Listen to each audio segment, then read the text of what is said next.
Hi, it's Larry here of Xbox Live's Major Nelson here with AC Bongos, my friend Graham Boyd. How are you, my friend? I'm very well. How are you? It's great to be back in Germany. I am excited to be joining you and joining everybody at home around the world for this, the world premiere of the Call of Duty Black Ops 2 multiplayer experience. Of course, we've heard some of the news earlier in the week. Now you get to see it with your own eyes, right? That's right. We've all heard about those new features, the new score streaks, all of that new stuff. And we thought the best way to demonstrate that to you is show you it live, right? So we've got gaming coming to you live tonight, and we've got some of the world's best professional Call of Duty players demonstrating it all to you. We've got some fantastic stuff. If you're on Twitter, you want to use the hashtag BlackOps2MP. That's Black Ops, the number 2 MP. Now listen, this is unprecedented.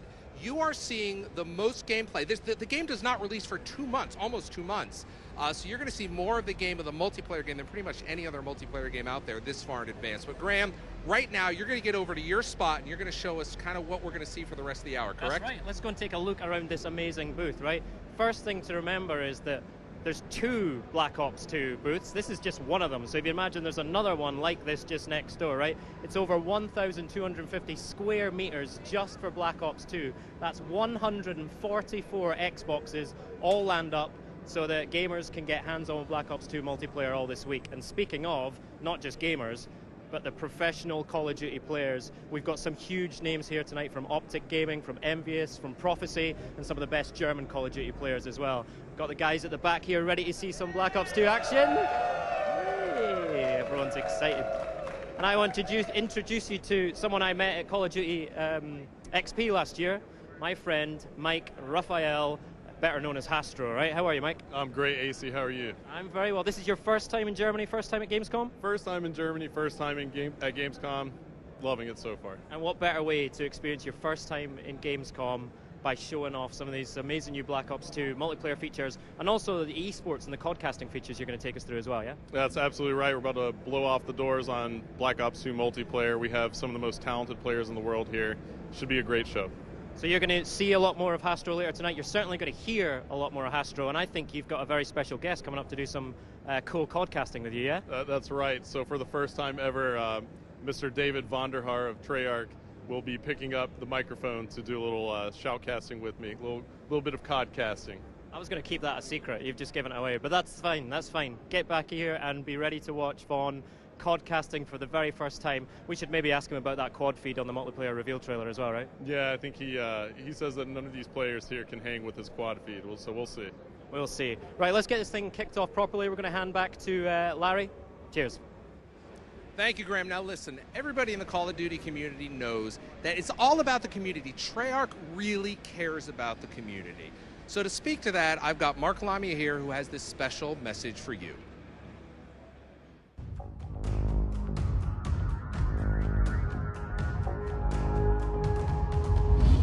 Hi everyone, it's really great to be here in Cologne, and on behalf of the entire team at Treyarch, we couldn't be more thrilled to roll back the curtain on Black Ops 2 multiplayer for you here. Coming off of Black Ops, the team was really energized. We thrived on the creative freedom that came with exploring a new time period and what it meant to Black operations, the weapons, the vehicles, and ultimately how that all translated to new gameplay, especially in multiplayer. And earlier this year, we introduced you to our vision of Call of Duty Black Ops 2. It's an entirely new, near-future fiction that takes place a little more than a decade out in the year 2025. And that's where drones, advanced robotics, and artificial intelligence, they'll all play a vital role in warfare as we're coming to know it. And that's where technology will enhance weaponry, creating powerful combinations in battle, especially for Black Ops 2 multiplayer gameplay. With Black Ops 2, the team is doing its very best work, and we're crafting the most ambitious and best multiplayer game that we have ever made. And what you'll see is a team that's building on the successes of Black Ops, yet willing to challenge the fundamental assumptions about core systems, reinventing them and empowering players more than ever. Additionally, it'll be clear today just how much the team was inspired by the world of esports. Call of Duty is all about competition. It's a sport. And in Black Ops 2, we've architected a framework for that sport to thrive for players at any level. We've provided integrated tools to bring esports to the masses. Black Ops 2 multiplayer experience speaks to every type of player, regardless of playstyle or skill level, all while remaining faithful to the core essence of what people have come to expect from Call of Duty multiplayer. So I want to thank you, the fans, for joining us for the worldwide premiere of Call of Duty Black Ops 2 multiplayer. This live stream is for you. That's just great, Mark. Thank you. Now, what can you expect for the next hour? Well, let's go to the head of design for Call of Duty Black Ops 2, Mr. Dave Vandahar.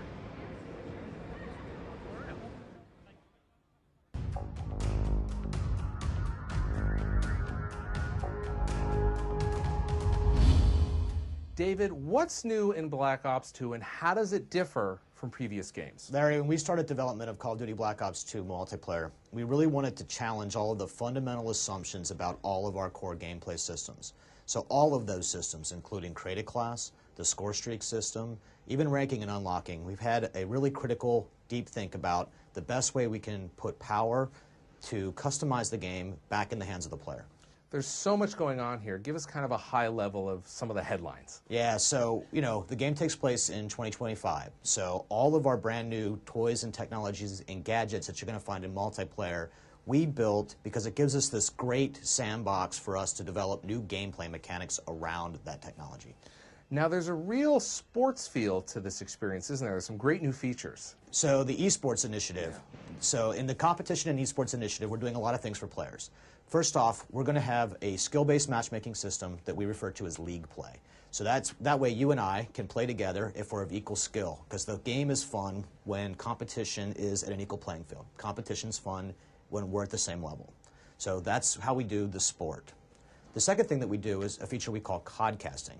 Codcasting is a special type of spectator mode, and it allows a guy inside the game to serve as a type of color commentator. And he can go through the game, you can see everyone on the map, you can see where they all are, what kind of kill streak they're on, if they're taking objectives in a particular type of view. And you can use this to put on a great spectator experience for other people, therefore making the game fun to watch. Thanks, David. You're going to hear about that and a lot more of the brand new Black Ops 2 multiplayer features later on in the show.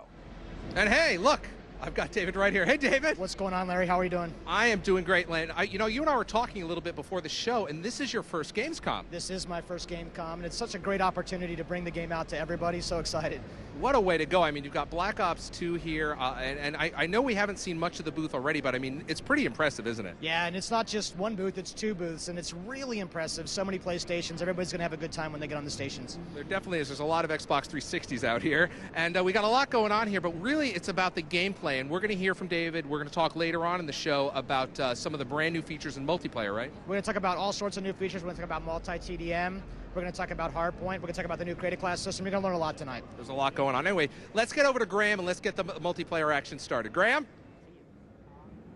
Hey everyone, we are down here in the pit, which is where I like to be with my man Hastro. How are you feeling now? Oh, feeling great still. Good, ready to go. We're getting ready to go with Game 1 here, the live streaming with the pro players. But first of all, I want to talk to you about some of these esports features that have been introduced to Black Ops 2 multiplayer. Now you're actually the esports advisor to Treyarch in this, right? So tell me about how you went through that process and some of the features. Sure, we essentially looked at what makes Call of Duty just so beloved as a competitive game, right? And we took a look at it and said, how can we make this even more entertaining for people to watch?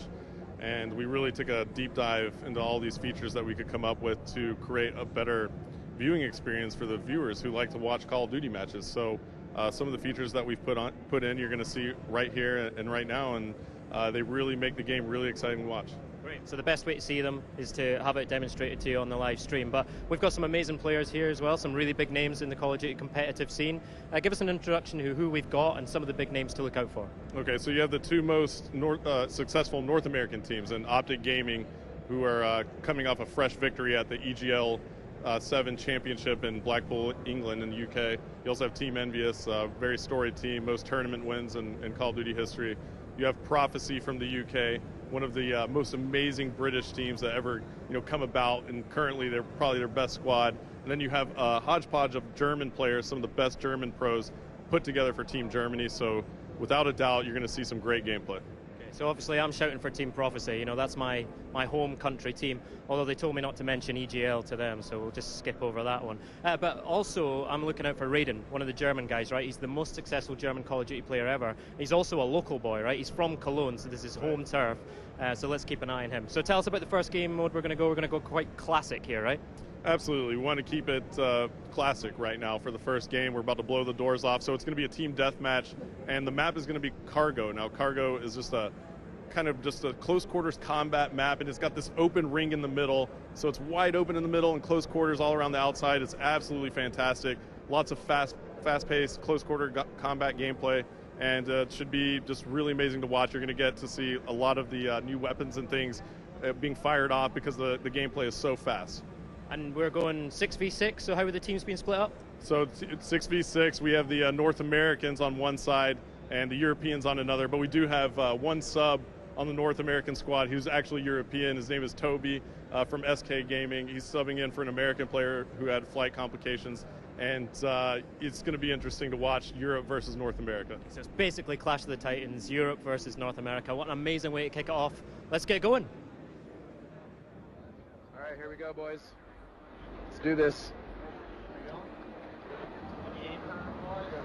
Good luck. All right, folks. Okay, come on. Here it is, Cargo. For the first time ever, Black Ops 2 multiplayer is being podcasted to the world. It's the first exhibition match, and as you see right off the bat, we are in Codcaster mode, and we are on board with Shane from Team Prophecy. And early on, Prophecy is going to break out left here. And it looks like the Europeans are going to make a move for this office building, and they're going to run right into some of the Americans as we see Shane throwing a bouncing Betty in immediately. He's going to hit fire. He's got an LMG, picking up a very nice shot on Optic Ray right there. So nice job by the Europeans drawing first blood, but the North Americans actually answer back pretty quickly here. And let's take a look here at our picture-in-picture mode. We can see that big timer for the North Americans is on a 3-kill streak here. So we'll swap over to him. He's packing the SIG 556, and he's got the millimeter wave scanner on that bad boy. And that MMS is a new attachment here in Black Ops 2 multiplayer. It actually will see through walls if anybody is standing stationary on the other side. So it is very much a rusher's tool. It is very able and capable of sneaking out and finding the campers who are oh so frustrating in Call of Duty. And we are still on board with Big Timer as the North Americans have taken the lead now, 14-11. Make that 12 as Quantum from the European squad takes out Merc. And it looks like the Europeans just had a flurry of kills. Let's swap over and check out Swanee of Team Prophecy, who's playing for the Europeans here. He has the Ballista iron sights. Now the iron sight attachment is basically you take the scope off of your sniper rifle on the Ballista, and he also has another attachment on that as well. He's got the iron sights to increase the hip fire accuracy. So it looks like he's going to try and no-scope some people here, but he's got the Cap 40 out, and the Cap 40 does some work right there, dual wielding him. And it looks like he's going to go ahead and call in a score streak. Called in 2, actually. That is going to be the counter UAV combo, and it looks like the crowd is starting to get into this one now as they just checked out some of the gameplay on the other side. And it looks like Swanee picks up another kill with the Cap 40s. He goes down, and now Swanee's actually going to call in a lightning strike here. And as that lightning strike rains down, he does not manage to pick off any players. The Europeans now in the lead by 5 kills. Let's take a look here at the picture-in-picture. One more time, looks like Toby for the North American side, even though he is European, is going to be taking some shots here with the Ballista. Now he has the scope on the Ballista sniper rifle. And it looks like Toby is going to get taken out there. Somebody on the other side is definitely blowing it up right now, and I want to find out who that is because the crowd is going absolutely nuts. So as we cycle through the players, it might have been Raiden there who picked up quite a few. Looks like he got 2 kills there. And now Merc looks like he picked up a couple kills, and the crowd goes nuts again. And he has the M8A1, and he has the target finder attachment on that. Now the target finder attachment is so valuable because it actually paints the enemy within your sights, as you see Merc getting some nice hit markers right there. And he also has the combat axe and the shock charge. So I think Merc is trying to go for that highlight reel as the Europeans are still in the lead by 6 now. Merc picking up a kill right there with some hip fire. And it looks like he's going to be scoping in. He's going to go ahead and call in a UAV for his team. Let's see if the North Americans can take advantage of this. And we'll go ahead and listen into the North American side and see how they're communicating. I have one shocked up top. Come on, we're down 3, boys. Let's go. Keep it up. It's coming to you. One follow me on the left side. Pushing the right building. Right behind me, wow.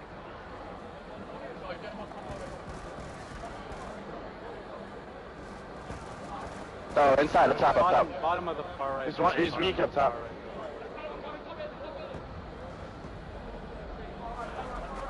Oh, he's in the closet. One shot. Gunshy's in the closet.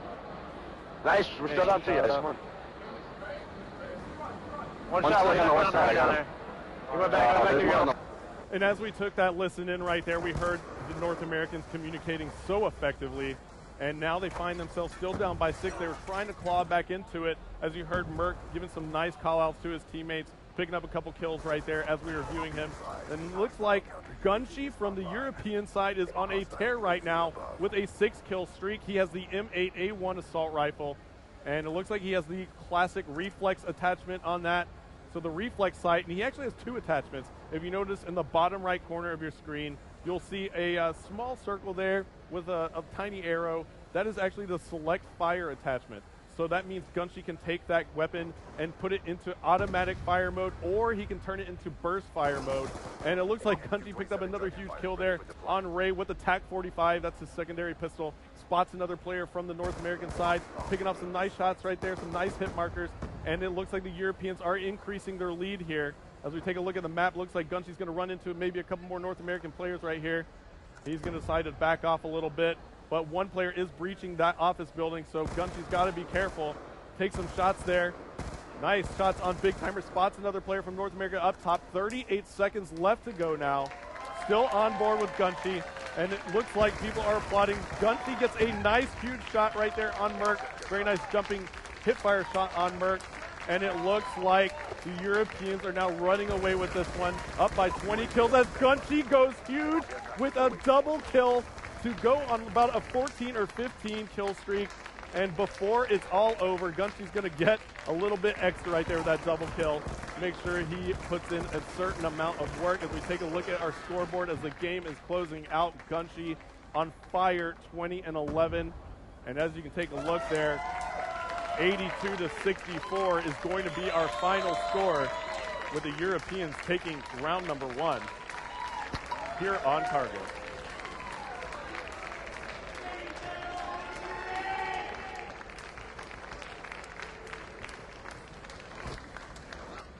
All right, that was amazing. I got to tell you, I'm here with Mark. Mark Lamia, that is great stuff, isn't it? Yeah, no, it's awesome. It's awesome to see these guys out here, some great teamwork, some intense competition. It's that competition that is, of course, at the heart of Call of Duty Black Ops multiplayer, Black Ops 2. And, you know, it is why Call of Duty Black Ops 2 and Call of Duty multiplayer is a sport. I got to tell you, man, you know, you're in charge of Treyarch. That's what it says on his business cards. I'm in charge of Treyarch.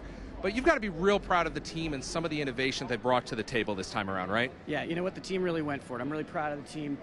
You know, they really were inspired by the world of esports, and, you know, so much so that they created an entire suite of features that's going to really propel esports and Call of Duty multiplayer.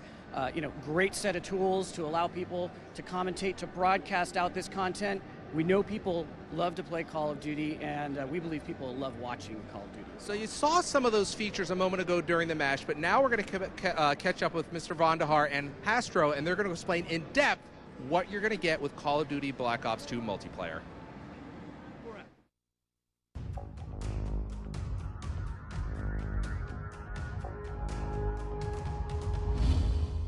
David, that was amazing. What did we just see? That was the world premiere of the codcasting feature in Call of Duty Black Ops 2 multiplayer, and that was Cargo in Team Deathmatch. Thanks, David. Hastro, tell us about some of the tools that we just saw. Sure. So you saw a few different elements in the codcasting feature, and it just really allows us to get in and make a better viewing experience for the audience that's tuning into Call of Duty matches online, right? So you saw an element called the score panel, and that's the kind of the key element at the very top center of the screen. The score panel is just a way for us to give information quickly to the audience, the score, what team's in the lead, and how much time is left in the game. And then, of course, we saw the names up there. That's the nameplate. Yeah, the nameplate essentially is our way of giving the player a jersey and a number, right? A name on the back of the jersey. We're in a first-person POV in Call of Duty Black Ops 2, so we want to be able to identify the player and who you're watching, so that's what the nameplate does. Now, that's all great, but viewers really want to see the map. Tell us about the map. Yeah, the map overhead is a really important piece of information for the audience. So The audience wants to see where the teams are set up, where they located on the map, where the engagement's about to occur. And also for the commentators, it's a great tool because the commentator can kind of switch players after a player dies and bring you right back into the action faster. Now this is really exciting. It's almost like watching a TV show, picture in picture. Yeah, now the picture-in-picture mode is just really robust, a lot of features there, but essentially you're able to see what the kill streak is for each certain player. If a player is just on a tear, he's got 10 kills in a row, you'll be able to see that in the right-hand column. Also, we have an objective column, so any player who's playing an objective in real time, you're going to be able to see live when that player is playing an objective, and it's going to identify that that player is in fact on the objective. Are there a lot of options that we can tweak? Well, we actually have elements of the HUD that are removable, and you can actually customize the HUD for the viewer. And you can actually go in and, let's say an esports league or a big tournament wants to put in their own graphics, so you can remove a piece of the HUD and we can actually fully customize that for the viewing experience. So you can completely wipe it, put in the mini-map, take it away, different things like that. It's just very, very robust, and essentially that's what makes up codcasting. Now, one of the really neat features is Listen In, where we can actually hear the players, right? Yeah, the Listen In feature in codcasting mode is actually my favorite feature. It really allows us to take the audience and put them into the huddle with the players. So you really get a sense for just how much their communication separates them from other teams in competitive play. The best professional teams in the world have top-notch communication, and it's crucial to them winning a game. So we get to feel what they're feeling, what they're strategizing, and just hear the overall just lingo between the players, and it's just really an exciting tool. It's just such a great deal of information that the audience is going to be empowered with now. In Black Ops 2, the commentators have all the right to make the viewing experience as customized to the viewer and the audience as possible. So, you know, for me personally as a commentator, I want to make the viewing experience as fun as possible for the audience, and I'm able to do that with Codcaster mode, but more importantly, I'm able to make sure that we don't miss those epic moments in the battles that may have gotten lost in the past. You know, these just crucial moments that change the face of the game, and what essentially it determines outcomes of matches. We're able to make sure that we capture all of that. Thanks, Hastro. David, I want to talk to you about some of these features. What was it like implementing some of these features? Yeah, so there's really a couple of really key pillars to the entirety of the esports and competitive agenda for us. Black Ops 2 has a league play feature. This is a sport. It's how you make Call of Duty multiplayer a sport, and we actually use skill-based matchmaking to put players in the right brackets. Competition is fun at any level, pro players and average players alike. We also have to make it fun to watch, fun to spectate. That's what codcasting does. So that's why that feature is so important, have that production around that sport. And then finally, we need a way to give that sport or broadcast it to the world, and we do that with a feature we call live streaming. You're now putting basically, you know, thousands of dollars of tools into the hands of the community. That's got to be really exciting. You're expecting to see a lot of great stuff out of them. Yeah, it's actually really important for us to put as many tools as we can. We really like to make sure that we give the player the ability to customize the experience, whether they're playing the game, whether they're watching the game. In fact, Larry, you can even go back through the theater feature later, pick up those games, and then codcast them later. It's really cool. The team at Treyarch has got to be excited about the work that they've done around this. They've always really enjoyed the community, but this takes it to a different level. We're going to keep going. We're pretty engaged with the community all the time. They're very passionate people. They have a lot to say about the game, and it's really fun to take their ideas, mold them into the context and structure what the game's supposed to be like, and then bring them right back to the players. Thanks, David. Any final words? Sure. I mean, you know, I've just been blown away by how dedicated the team at Treyarch has been to making this experience for the players as best as it can be and giving them as much customization that they can have. It's just mind-blowing how dedicated they are to their community and how well they treat their fans and the players that play the game. So I think that's something that, you know, all of the Black Ops 2 players out there when they get the game are going to realize pretty quickly. Thank you, Hastro. Any final words? We're really excited to put this game in players' hands. And when you get there and you get your hands on it, I want you to tell us what you're thinking about it, how it's working for you. Feed right back to us so we can continue to make and improve our games for you. Welcome back to the pit, everyone. I am here with Hastro and a very special new codcaster. It's Vaughn, and look at this. I'm your friend at the moment, right? Am I your friend? I can't tell. Yeah. I'm your enemy. Yeah, you're foe now. This is an amazing piece of work. You know, what's the story behind this? It's classified beyond top secret. Is this an unlockable in Black Ops 2? It's a very special unlock, only available to the top players in the world. Nice. Hey, listen, so not only tonight are you getting the world premiere of Black Ops 2 multiplayer streamed live, you're also getting the world premiere of Vaughn as a codcaster. How about that? Yeah, it's a weekend of first for me, and we're just going to go straight with it with my friend Astro here and have a go. Why not? And Astro, you've had some pretty big voices next to you in that codcasting booth, right? How does it feel to have Vaughn next to you? I can't say enough about this guy. I mean, honestly, it's a joy to have him here casting with me, absolutely. And I'm his friend right now, apparently, so I'm his enemy now, so it's great to have him here. Changes quickly. Do you guys want to have a hug, or we just get on with the next game? Let's get on with the next game, right? Okay, so really good start tonight. Amazing to see the Europeans really put that one in the bags, yeah? Oh man, I was actually really surprised. I mean, they really took it to the North Americans right there, pretty bad. I mean, that was a rough one. So we'll see what happens here in the next round. Home advantage telling in that first game, but it's all going to change because we're showing off one of the new game modes now. This is multi-team deathmatch. Tell us about this one, Vaughn. Yeah, so this is a 3-on-3-on-3-on-3, but you can play multi-team deathmatch with up to 6 factions and any combination of 18 players. This is going to be very intense. These are very competitive guys, very competitive small teams of 3, small group, squad tactics are going to matter. They're going to have to load out really well and work together to win this game. It's going to be an epic, epic match. Now those loadouts are really interesting, right? So everyone knows about the Pick 10 creator class system. Tell us how that's influencing the multiplayer game and what people should look out for in this. So in this particular combination, I'm going to be specifically looking to see how these guys have combined wildcards and Pick 10 together to complement each other's play styles, because with this multi-team deathmatch game, this action's so intense and these guys are going to have to be cooperating, so I want to see how different their classes are and how similar they are, and that should be a really interesting thing to look for here.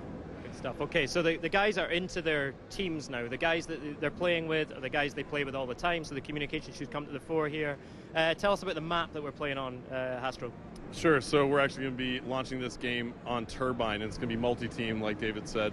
So it's 3 versus 3 versus 3 versus 3, 4 teams of 3. And the map Turbine is just going to be an excellent choice here in this multi-team TDM. It just plays really fast. It's a great map. You can climb on everything, and it's going to be great. All right, multi-team team deathmatch, twice the teams, twice the carnage. Look out for that communication teamwork coming to the fore. Let's get going with it. All right, here we go. We're going, boys. All right, folks. Good luck. So, Mr. David Vonderhaar in the booth with me, and we're about to launch Turbine multi-team team deathmatch. And this is quite the interesting game mode, Vaughn.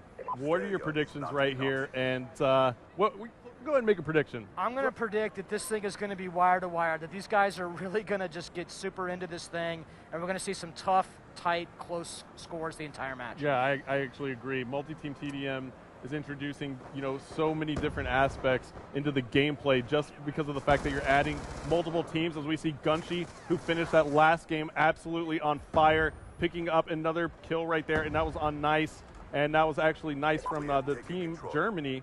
And why don't we pull the picture-in-picture up and take a look here, Vaughn. We see that Optic is actually playing as the Seals faction that I'm hovered over with my cursor right here.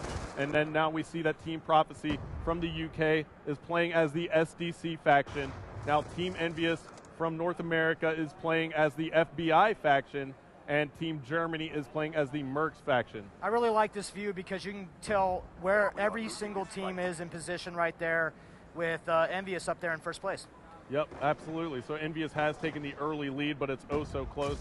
5 kills on the board for Envious. We'll swap on board with Karma and see if he can add to that lead. He's using the M8A1 assault rifle with the target finder. Again, pulling off some nice shots there. He's actually got a select fire attachment as well, so he doubled up on his attachments, Vaughn. Why don't you tell me a little bit about that? I really like this particular attachment, a select fire switch. You can change between auto and burst modes, and one way that I really like to use it is at long range, I'll actually burst, and at short range, I'll go to auto. Yep, absolutely. It makes complete sense. I got a little bit of time with it as well, as we see Karma go down for the drop shot, almost got a double kill with it, but there he is, he's calling in the UAV, and we just saw he picked up the assist on that kill. Now assists add to the score streaks here in Black Ops 2 multiplayer. What was kind of the decision behind that? So there's certain score streaks that you really want to be able to reward players for using and activating, and those are particularly the ones like this one, because these are not actually generating kills for you.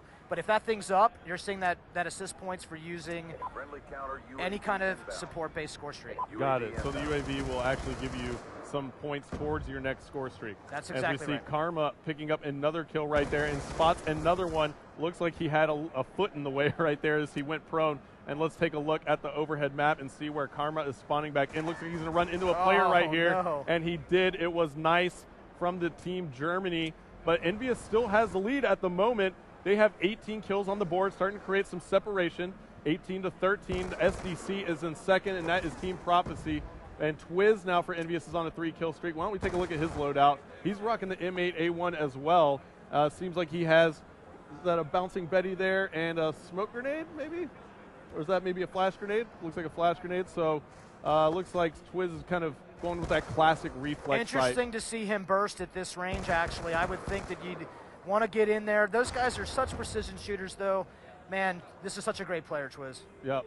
Twiz is definitely solid, and now Envious is taking the lead even knows. more. Why don't we actually take a listen in to Team Envy, Vaughn, and see how well they're communicating? Yeah, he's next to us, Yeah, he's right to your left. Got him. Another one down low, another one down low. Down low, turret building. Let's work for a kill streak. Stun me. Nah. Good kill. I've got UAV, but I'm weak. Throw it up.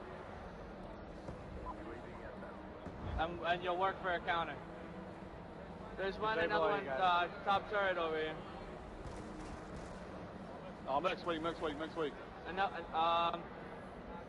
All right, Vaughn, so Envious definitely had some great communication right there. 2 minutes left to go. That is probably why they have such a good lead. The communication is oh so crucial, and in COD casting mode, we can actually put you into the game with the players with one touch of a button, which is one of my favorite features, if not my favorite in COD casting mode. And it looks like Twiz just missed a player who came up behind him, and it was Optic Ray. And let's see how Optic is doing at the moment. They are your FBI's team, and it looks like they are kind of slacking behind. They're down by about 7 kills. Not too far off the pace, but it looks like Prophecy is now coming back. Vaughn, Shane has a 6-kill streak. Why don't we take a look at him? Absolutely one of the best ways to figure out what player is really hot right now, pulling up picture-in-picture, seeing that kill streak column and knowing exactly where he does. Absolutely. Oh, maybe did we just curse him right there? Well, that happens to me all the time when I swap the players. I curse him, and look at this. Shane is fully loaded with score streaks right now. He's got the death machine out. This should be really entertaining. Yeah, the death machine is just massive in this game. It does some super damage to the body of enemy soldiers, but you know what I like to use it for? I actually like to take out score streaks with it, because it's brutal. I mean, if there's a score streak in the sky and I can take it out with the death machine, I'm going to do it. It really fires so many bullets, and it's kind of absolutely devastating, those score streaks, and it's absolutely devastating right there as we see Shane picking up the kill on Big Timer from Optic. Envious is still in the lead by 4. We're headed into the last minute of the game now, Vaughn, and why don't we take a look at the picture-in-picture again, and let's see if we can hop on board with somebody who's on fire. Looks like Gunchy's on a 3-kill streak. Now, why don't you tell me a little bit about Gunchy's class, Yeah, what you can see. Yeah, so Gunchy, once again, this select fire seems to be a very popular attachment with these pro players, and he's got looks like he's got the red dot sight there, and he's going to aim up and put some targets down. He's been playing pretty good all night. All the players have been doing a great job. Yeah, and it looks like there are 19 seconds left to go. And there's a care package there for Gunchy. He's only down by 3 kills. He has a care package and a UAV. Choosing not to go ahead and call it in, his strategy might be to go ahead and try and just work around with his gunplay. 6 seconds left, only 2 kills separating our teams. Can they do it as we're on board with Gunchy? Can he catch back up? Oh, so close. Yeah, 42-41. He picks what a great one up game. right there. And it looks like that was so close at the end. Gunchy picked up that final kill, but it just wasn't enough. If one of his teammates was able to help out, they would have came back and tied it, but Envious is going to take this one. And let's take a look at the scoreboard here as we see Twiz going huge for Team Envious, 19 and 12. All right, guys. Karma with 13 kills on the board. He's negative, though, with 14 deaths. And Toby +1 at 10 and 9 for Team Envious as they take this one home, Vaughn. Man, that was a lot of fun. Those guys are such great players, and we're so honored that they came all the way out to Germany to join us and to debut this game mode with us. And it's just so much fun watching. Yeah, Incredible awesome. finish there. Prophecy pushing hard to the end of the game there, but Envious just coming out on top. It couldn't have been any closer, right? Oh man, and this is what it's all about right now, just watching these guys compete back and forth, watching them trade kills and looking at those tight scores. Astro, pick out some of the key moments of that game for us. Oh man, you know, I would probably say some of the Europeans went on a big kill streaks. They had big kill streaks. One came out of Gunshi, and it looked like Shane had one as well. Swanee actually got in there too, and that actually brought Prophecy back towards Envious's lead, but it was so close there at the very end. That was probably the best moment where I thought Prophecy might actually tie it up. Gunshi got that kill the last split second, just couldn't get another one as Team Envious took it. Exactly the kind of competition we're looking for here tonight. Tell us about some of the new weapons and attachments we saw, making the big scores in that game. Yeah, what I learned really fast right there is that these pro players love that select fire switch, so they can change between that auto and that burst. But we actually saw the target finder in play really early on in that game, and that attachment allows you to see enemies from a distance. They get targeted up for you. That's our 2025 technology in play in this game. Great to see that future technology in play. All right, we're going to go straight back in with another multi-team team deathmatch. We're switching maps, though. Tell us about this new map. Yeah, it looks like we're actually missing our screen for a second here, but when we pull it back up, I think we're about to head into Aftermath. I believe we're going to play some Aftermath. Yep, that's absolutely right. So Aftermath actually takes place in Los Angeles. It's kind of a busted down Los Angeles, and it's actually great. It's got a lot of close quarters combat, a lot of tight corridors. This is a really interesting map to watch. All right, let's get this kicked off again. We'll try and get your screen sorted out. Let's get going. Multi-TDM.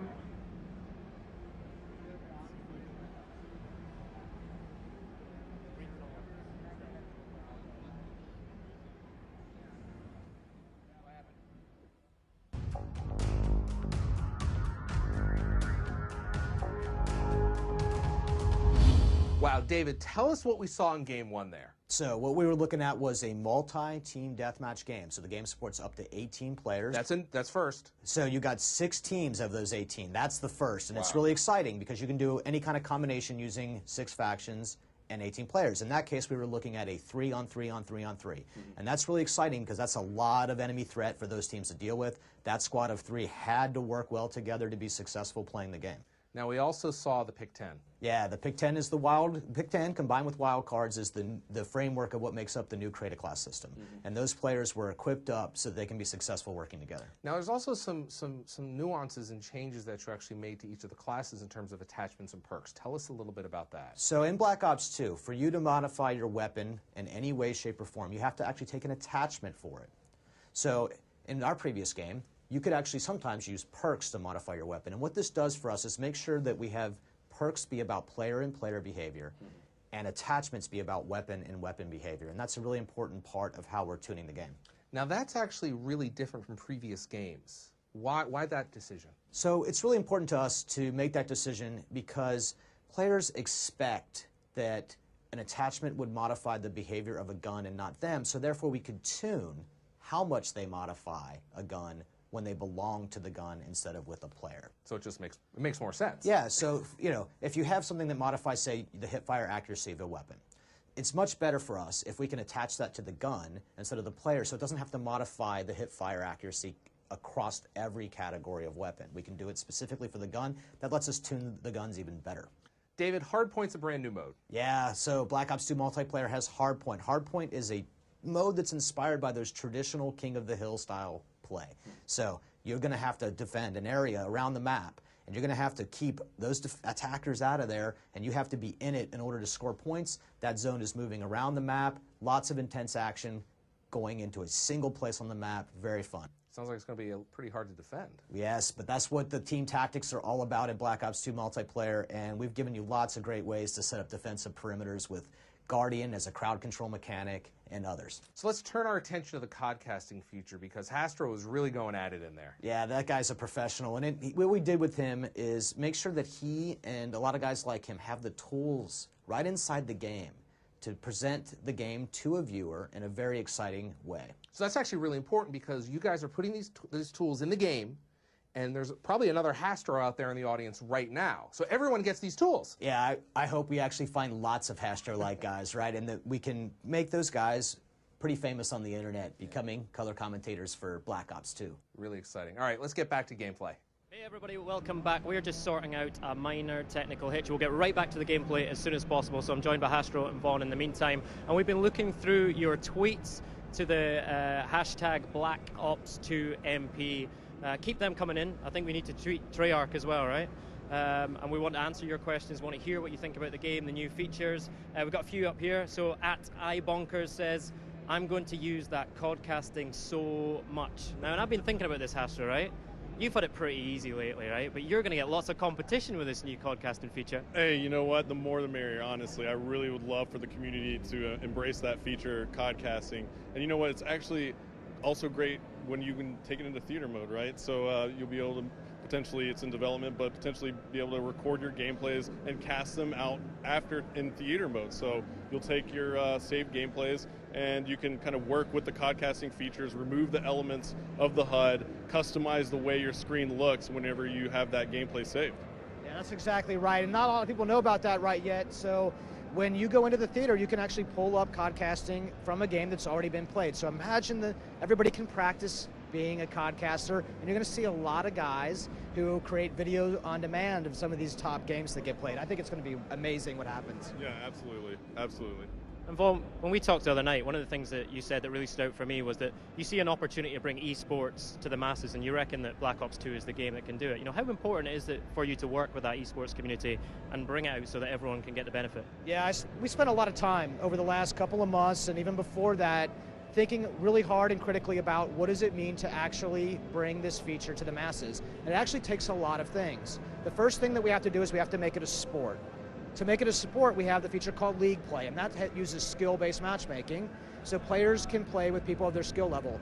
Competition is fun at any level. This is not just for these super hardcore pro players. It's just really good to compete with somebody who's at your skill level. You should win, and you should lose equally. More to that, though, we have the codcasting feature that we just talked about. That's how you put the production around that sport, right? You got guys like Hastro and many others who will come out and help make this very entertaining and fun to watch, and then we have a way to get that to everyone with our live streaming feature. Those three things combined, along with great personalities like Hastro, that's how you get this thing and make it something for everybody. I think that League Play feature is really sticking out for me because, you know, I'm definitely not a pro player, but it gives me the opportunity to play and always be competitive against players my level, right? How important is that, Hastro? It's extremely important. You know, essentially, that's the sport of Call of Duty. You know, we're able to create leagues for players to play in, and they're able to kind of track their progress as a team with their teammates. And, you know, what's more fun than that? And that's essentially what Call of Duty is and traditionally, but now we kind of formalize it with ranking yourself up and trying to be the best you can within the division that you play in, and you're also playing against competition that's around your skill level, so your objective is to kind of get better faster than they can. So it's a lot more fun that way, and I think League Play is just going to be a great feature for everybody out there to play in. Okay, another tweet we pulled off this stream here is from @WTG_Mollypop, who's really digging the listening in feature on codcasting, right? And I think that's one of the other new features that, you know, once you experience it and hear it, it's great because you can really get in the huddle with the team and hear what they're talking about. Again, you know, what was the driving force behind that? Of all the people for you to pull off the stream, we actually know her. Good, very good to see you. So, listen, I think it's really amazing that you can do the listen-in feature. So, this is about being inside the huddle.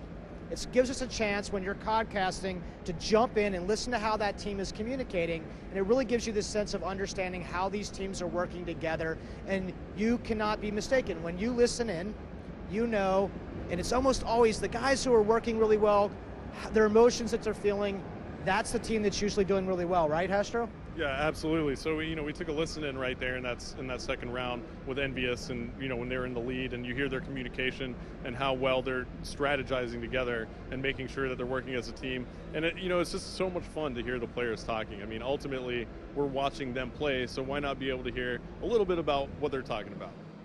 Very good. So we are going to we keep those tweets coming in. The hashtag is BlackOps2 MP. In the meantime, we're going to hand over to Major Nelson. Thank you, Graham. Black Ops 2 MP, that's where you want to send your tweets. I'm here with Mark Lamia. Mark, before we get back to gameplay, I want to talk to you a little about what it's like running the studio. I mean, there's tremendous trade-offs. Give us a little bit of glimpse behind the scenes. Yeah, you know what? There's, the team is really ambitious. They're always really going for it. And, I think this is an example of that. The team was really inspired by that world of esports. There's a lot of features in this game, a lot of great new features that are really going to empower players. And you can't do everything always. We have to make sure that what we're doing well. We have a really great community out there in the esports world. So passionate about the game. They're always telling us, giving us feedback. And I think, Black Ops was on a lot of tournaments, and we were hearing a lot of feedback, and it really inspired us. I remember Vaughn coming back and saying, there are things here that we can do to really, really, really help propel this game and really make it a great competitive game, sports, the broadcasting features and the things that we do in the game. And that became a priority for us. It was something that we really rallied behind, But it's not just for the experts and the pros. We have things in there like our leagues feature. We dedicated our time to that, and that's for everyone. Leagues are for everyone, and competition is for everyone. Why don't you explain to us a little bit about the leagues features? A lot of people, it sounds big and scary, and if I'm a casual player, I may run the other way, but it's exactly the opposite. It is exactly the opposite. You know what? Leagues are for everyone. If you're a pro player or a great player, you're going to love leagues because it's all about skill-based matchmaking. You're going to be able to match up with the best of the best. But if you're an average player or a beginner player, that's great too, because it is about skill-based matchmaking. We're going to put you in a league of people of similar skill, and you're going to be able to compete because, Call of Duty is fun when you're winning, of course. It's really fun when you almost win, and we want to make sure that that situation is something that we can get to for all players at all levels. Now, I want to talk to you a little bit about some more things, but we really have to get back to gameplay. So we're going to get over to Graham right now, and he's going to continue with the gameplay, and we're going to see more of these great features. How's that sound? That sounds fantastic. Graham, back to you. Here we are back in the pit and we're ready to rumble again. Sorry for that delay, everyone, but Vaughn and Hastro are back with me. We're where we're supposed to be, and we're going to get into some Hardpoint now, right? Yeah. Another new game mode. Sorry, it looks like some Hardpoint on Cargo. Now, Hardpoint is inspired by those traditional King of the Hill style game modes. This is going to be very intense. Very small areas of the map, locations that you have to be in order to score, and you're going to see so much action pushed onto something that's very intense. Fantastic. So what should we look out for in terms of the way the players are going to play this Hardpoint mode? Right, so essentially what you want to do is get a nice setup around the hardpoint. It's like David said, similar to a King of the Hill game mode. You're going to get points for being in the hardpoint vicinity. So one player can actually hop in there and score that for your team while your teammates kind of wrap around and set up around it and protect that player who's in there. So that's what you're going to see, these players trying to set up around this part of Cargo where the hardpoint is located, and that hardpoint is going to rotate around the map, and players are going to have to move their setup to kind of essentially score those points as it moves. So again, it's all about communication, all about teamwork. It looks like we've got the North Americans playing against the Europeans again. Who's your money on this time, Vaughn? Listen, I'm in Germany. I'm taking no sides. It did nothing but get me in trouble, but, we'll see what happens. These are both really competitive groups. Spectacular sitting on the fence. Right, let's get right back to the gameplay, all right? Let's go.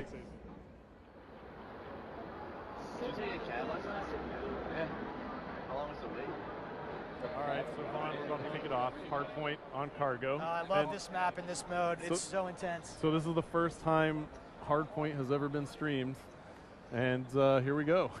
Let's do it.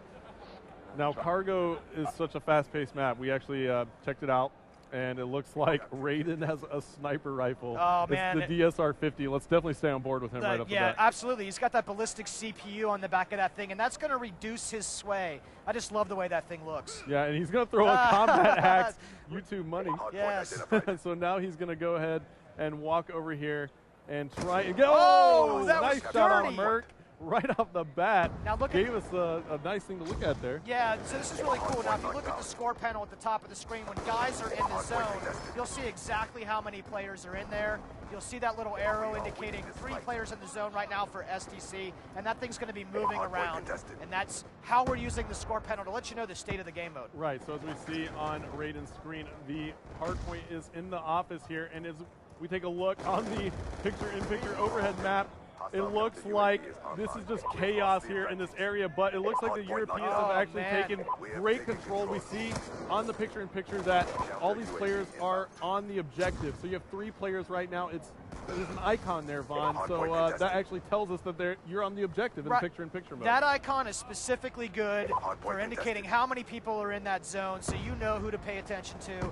and it's just one of the many features of picture-in-picture and how we use objectives, that objective column, and indicating the state of the game for players. Yeah, now Swanee is on a 4-kill streak. We'll swap over to him, and looks like he's calling in a score streak right there. It's a lightning strike. Nice hit, 2-hit lightning strike kill right there. That's right, so he picked up 2 kills, and now he's on a 6-kill streak. And look at that shot. What a shot that was. Oh, so Taking dirty. out Twiz, too. Twiz was scoped in with a sniper rifle, not paying much attention. He just got it from behind.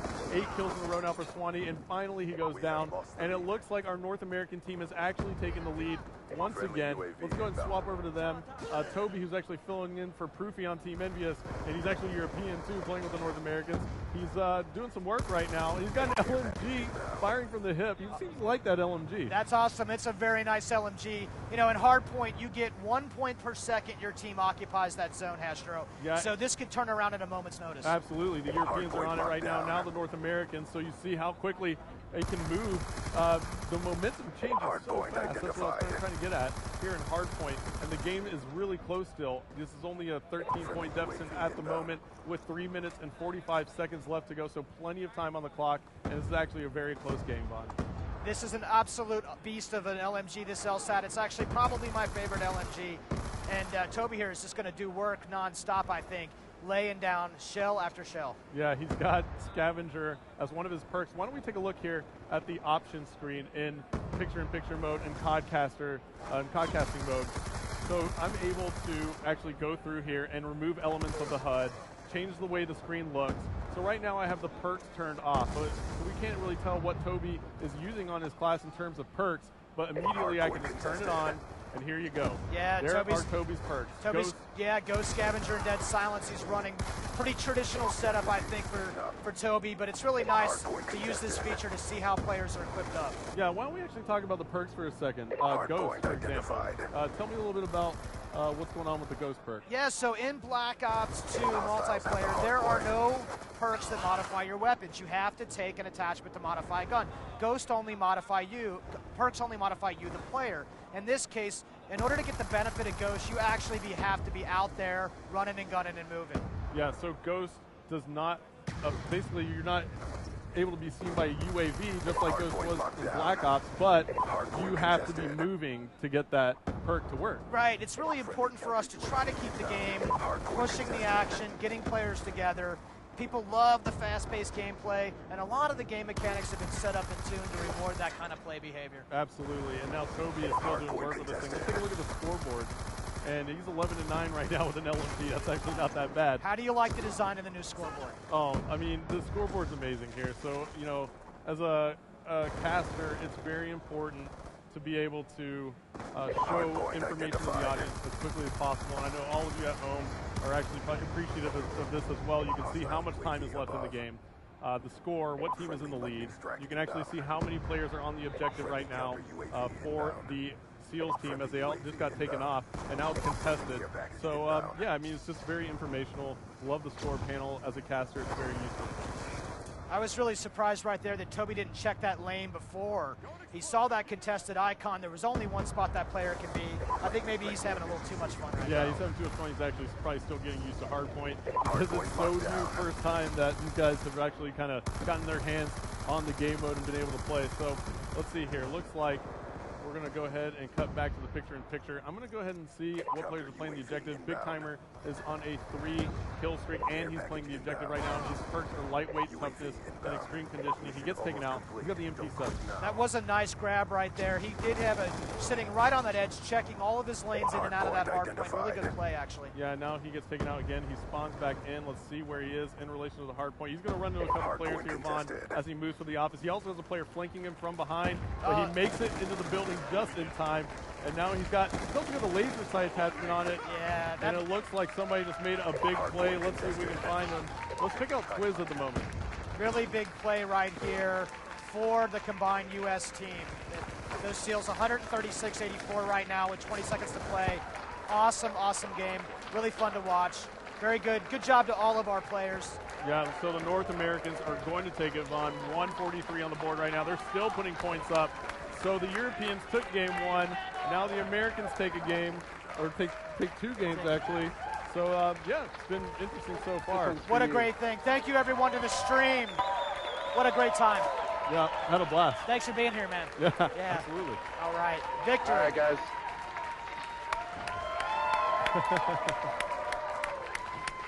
Look at that optic kill Pump. cam. Got Optic Gaming over here going bananas. All right, guys, we're going to play some Domination next. We're going to go Domination on Aftermath. Good morning, North Americans. Good This night. is your wake-up call. I think you've just got over your jet lag and redressed that balance. It's a great win from the North Americans there, right? Yeah, absolutely. They pulled it out in the end. Really rough first game there, but they pulled it all out and ended up coming out with victory. Okay, tell us about some of those big attachments and weapons that we saw being put to good use there. Yeah, man, we're seeing all sorts of really interesting stuff in play. So it's always awesome to see players use the Create a Class, Pick 10, and Wildcard system, combining this content in interesting ways to work together to hold those objectives. I saw that laser sight come out. That's how you increase your hip fire accuracy. And like we were saying, there are no perks that modify your weapons. You have to take something. So the laser sight gets visualized. When that guy's spraying you down from the hip, you understand why, because you can see that laser sight. All right, it's North America 1. It is Europe 1. I think that calls for a decider, right? I think we're going to Domination and Aftermath, yeah? Oh, okay. Yeah, so we're going to hit a Domination on Aftermath. So here we go. We finally get to see the map. Yeah. And why don't you talk about it? Oh, man. So listen, Aftermath is drone attack in 2025, right? Lots of destruction. This is a great domination map. These points are spaced really well. This is going to be a pretty intense scene. These guys have not played domination today. You know they're jonesing to play some domination. Yeah. All right, the big decider. It all hangs on this. Let's get this gameplay on. All right, we're going. So here we go again. We're going. Little tiebreaker. Kind of. Yeah. Yeah. Okay, it's tiebreaker. I lost track of like Come to. I love to lose track of how many rounds have been played. But anyway, I always get on track before the game ends. And here we go. We got perks. Now look at this. Optic Ray right here has played 2 perk greed cards in this class. He's running hardline and lightweight perk 1 greed. He's running dead silence and extreme conditioning. That's perk 3 greed. That is a pretty interesting class combination for domination. Yeah, that's absolutely amazing. Actually, he's got.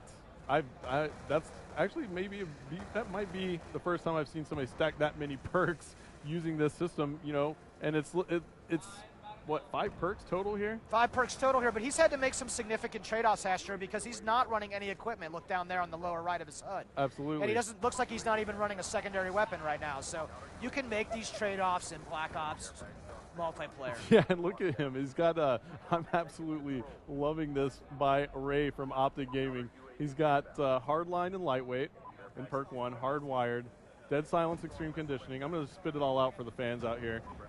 He's got the laser sight attachment on his weapon, and that's about it, right? Well, he seems to be working for him. Yeah. He's just picking up this hunter killer drone. When he throws that thing out, now it's seeking a target right now. You can see it on the map. There it goes. Put the thing down, plus 15. Absolutely awesome right there. And you can defend against that. If you have the flak jacket, you can defend against that. Looks like one of the enemies was going straight for the B flag, and that hunter killer drone seeked out that enemy and just took him out before you get on the flag. So it's pretty awesome score streak right there. A lot of fun play here. And it's low level, so pretty cool deal there as the Americans and North Americans are in the lead, 28-17, 4 minutes and 30 seconds left to go now. It looks like the SEALs team has been locking down B and C for quite some time now and making them hold A and push out. You can tell right here by looking at the top of your screen, you'll see the SEAL BC right under there and A under the opposition. Absolutely. So now we're on board with Merc, and Merc is running into a ton of players, and he's sitting over here near us, and we can just hear him just go, oh, a little overwhelmed. There's so many European players right there near that B flag. Merc out with the ballista iron sights. The snipers, you guys owe me for this gun, I'm telling you right now. Let's actually stay on board with Merc, let's see if he's going to run into anybody here. Looks like he is. No good for hair. No, taken out by Swanee big time. The ballista is a very precision weapon, right? It's a bolt action, and it's a sniper. But when you have the iron sights on, you really have to kind of watch yourself. It looks like Merc is learning from that now, and he's going to try and do that. I give Merc credit for that, but he's not having much luck so far. Yeah, and now it looks like he spots another player. He takes a shot there. Now, you actually see the trails on the sniper rifles as well. What's up with that? Why don't you talk a little bit about that? Because that's going to be, there's so many snipers out there, and now you see a bullet trail. That's the most badass thing, man. Why don't you tell us a little bit about it? Yeah, it's something that our combat designer, Tony Flamer, had in store. He showed it to us one day. We thought it was absolutely excellent. Just an interesting way to see where those snipers are shooting from. Yeah, it's really cool. You're able to see, you know, especially it kind of raises your skin or the hair on your skin a little bit too when you see a shot come flying by your face. Yeah. So I love that. And why don't we actually listen into the players again? Because look at the score now. It looks like the Europeans are in control of 2 flags, and they just took the lead over the North Americans, 55-53. Let's listen in to the Europeans. Hostile 100 people. Got him. They're going to be fire. One is on the right side. Yeah, one more. Through the tunnel, comes straight to the middle. One of you's got to be. They're surrounding us. Right, one shot. One's gonna be. He's top B. Nice. Did you get him? Another one is at the tunnel. One guy, one on there. Losing it. What is an alpha? Push your seat. Come on in, everyone. One behind you. Got him. Hey, what? Yeah, nice. Charlie locked down. Now, that is some intense action right there. Looks like the North Americans were able to kind of flip the spawns a little bit, but the Europeans picked that up immediately and were able to go right back and grab C. So they still have the lead here, Vaughn, 85-71 now. And Gunshi is sitting on those score streaks again. He kind of likes to just play with the gun. Man, when you got a guy that's this much of a slayer, he's too busy to pull out those score streaks right now. He'll find them when he needs them. Absolutely, Gunshi, one of the best slayers in the world in Call of Duty competitive, and you see that right there. What a shot that was with the target finder. It was just amazing what he just did. There he spots another one. He got that nice headshot. Somebody was barely sticking out over a ledge, and he managed to pick him off. 55 seconds left to go now. The Europeans still in the lead. They're up by 21 now, and Gunshi is on a tear, Vaughn. Yeah, this game is not completely over, though. I bet we're playing some round-based domination right now, so we're going to find out. Oh, yeah, absolutely. So why don't we talk about that? Let's find out if we set it up that way in 35 seconds. Cool. Yeah, we'll know in 35 seconds. But B and C still in control for the Europeans. They're on the Mercs faction. Again, like we said, we'll take a look at this overhead map. Gunshi's about to run into a couple players here from North America. Oh, beautiful. And why don't we go ahead and swap it up a little bit. Let's see. Nice. Over here for the European side. He just catches a stun grenade right there. 15 seconds left to go. He gets smoked. What's he rocking? He's got the Scorpion. And 7 seconds left now, so the Europeans are going to take this one. And there's your score. Now we're able to even go out and play another round if we'd like. We can do round-based domination. Absolutely. Round-based domination is a feature of the game, so it'll flip sides, and that's something that competitive players really like to play, and we're going to make sure that they can do that when the game comes out on November 13th. Yeah, and that's awesome. So a lot of true competitive game modes that the community has played. We're actually using some of those features here in Black Ops 2. Absolutely. And it looks like that's going to be it.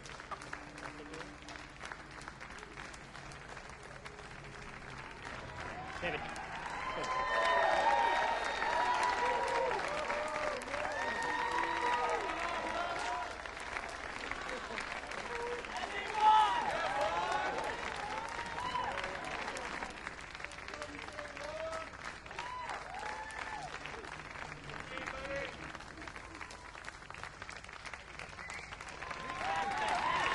Fantastic work, everybody. What an amazing evening, right?